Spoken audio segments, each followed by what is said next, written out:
বলছে যে বিজেপি আমার এক্সিট পোল দেখার দরকার নেই, আমি প্র্যাকটিক্যাল পোল বলে দিচ্ছি বিজেপি আসছে। এত হাই অ্যাঙ্কে ইনকামবেন্সি আমি 11তেও দেখিনি, কিন্তু 11তে পরিবর্তনের অনেকের মধ্যে একজন ছিল না। কোনোটাই কঠিন ছিল না, হিন্দুরা ঝাঁটিয়ে ভোট দিয়েছে এবং হিন্দু স্বার্থ রক্ষাকারী, বেকার যুবকদের স্বার্থ রক্ষাকারী, নারী সুরক্ষা প্রদানকারী নরেন্দ্র মোদীজির আশীর্বাদ ধন্য একটি রাষ্ট্রবাদী সরকার তৈরি হতে চলেছে, যে সরকার সকলে বহুজন হিতায় বহুজন সুখায় সকলকে ভালো রাখে।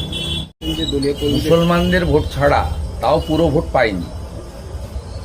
আপনি দেখবেন এই যে আজকে একটু আগে চাণক্য দিয়েছে 8% মুসলিম বিজেপিকে ভোট করেছে। এখানেও আমি গতবারে 400 পেয়েছিলাম। আমার বিশ্বাস, আমি প্রাথমিকভাবে ভেবেছিলাম যে আমি 2000 মতো মুসলিম ভোট পেয়েছি।